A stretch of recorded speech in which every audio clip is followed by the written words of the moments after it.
of my mind, not another day. You're on borrowed time, let me get away. Yeah, I'm running, yeah, I'm running.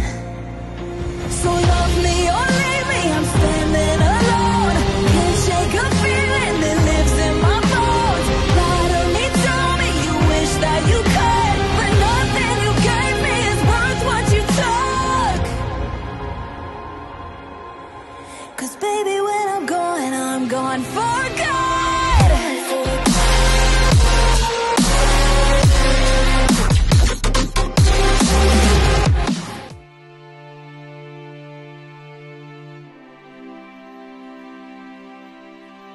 Melanjutkan dari kisah sebelumnya. Sebelumnya setelah Xiaoyan memasukkan sisa jiwa klan Yuanzhen ke dalam bendera penekan jiwa dan mengancam akan meledakkan diri, sang pemusnah pergi dan menghilang begitu saja. Rencananya yang sebelumnya telah lenyap, dan pada saat yang sama ruang ini tiba-tiba mulai bergetar hebat seolah hendak runtuh.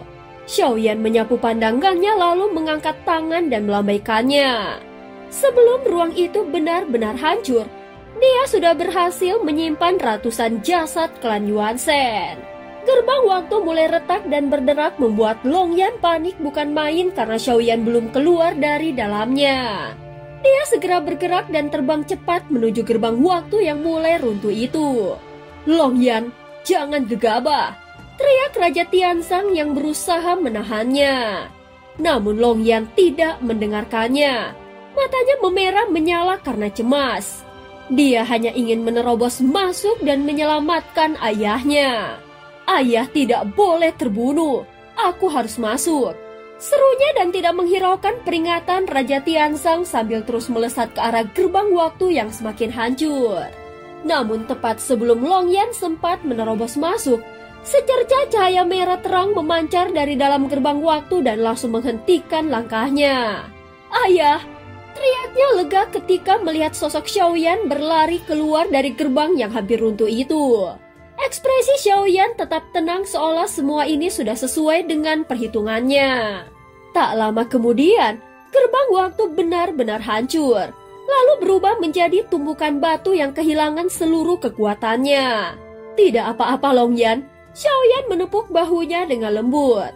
Melihat kekhawatiran mendalam di mata Longyan, dia tahu pemuda itu lebih memikirkan dirinya daripada keselamatan dirinya sendiri. "Saudara Xiaoyan, apakah kau mendapatkan sesuatu?" tanya Xuan Huang dari kejauhan. Xiaoyan segera melambaikan tangannya dan seketika ratusan jasad klan Yuanzhen muncul di sekelilingnya, membuat Xuan Huang sangat terkejut. Semuanya adalah jasad dari klan Yuanzhen. Xuan Huang bertanya dengan terkejut. Xiaoyan menggelengkan kepalanya pelan lalu menjelaskan tentang keberadaan klan Siming, makhluk misterius yang memanipulasi kekuatan klan Yuanzhen di dalam ruang itu. Namun karena ada Longyan dan Raja Tianzang di sana, Xiaoyan memilih untuk tidak membicarakan terlalu banyak hal terkait rencana rahasia yang dia ketahui. "Klan Siming, aku pernah mendengarnya," ucap Xuan Huang perlahan lalu melanjutkan. "Namun di dunia Sanhai mereka sangat tersembunyi, jarang sekali menampakkan diri. Tak kusangka ternyata masih ada klan sekejam dan seaneh itu di dunia ini." Xuan Huang menarik nafas panjang dan wajahnya sedikit tegang. Sementara itu Xiaoyan mengeluarkan bendera penekan jiwa dan melepaskan sisa jiwa klan Yuanzhen ranah kuno yang sebelumnya dia simpan di dalamnya. Yang mengejutkan, di bawah kekuatan bendera penekan jiwa itu, sisa jiwa tersebut mulai sedikit pulih. Tampaknya lebih stabil dan utuh daripada sebelumnya. Kekuatan jiwa itu masih bisa dipertahankan agar tidak menghilang sepenuhnya. Mungkin masih ada cara untuk memulihkannya. Saat bayangan itu mulai menjadi lebih jelas, Xiaoyan mendadak terkejut. Ternyata sosok kuat dari klan Yuanzhen itu adalah seorang wanita. Sejak pertama kali mengenal klan Yuanzhen, Xiaoyan belum pernah sekalipun melihat seorang perempuan di antara mereka.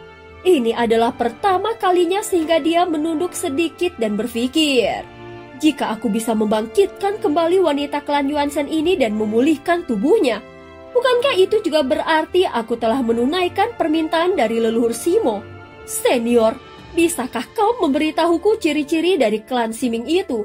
Dengan begitu akan lebih mudah mencarinya dan membalaskan dendam kita, ucap Xiaoyan perlahan.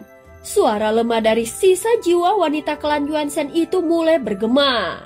Klan Siming, mereka memiliki banyak jiwa dalam satu tubuh. Bukan hanya satu, setidaknya ada 2 jiwa bahkan lebih. Seolah ada beberapa keberadaan hidup di dalam tubuh yang sama. Mendengar itu Xiaoyan tertegun. Benarkah ada makhluk seperti itu? Mereka semua sangat kuat. Tubuh yang sama tetapi dengan jiwa yang berbeda dapat meledakkan kekuatan yang berlainan tanpa memiliki kelemahan yang jelas. Setelah kata-kata itu selesai, cahaya jiwa wanita itu perlahan memudar.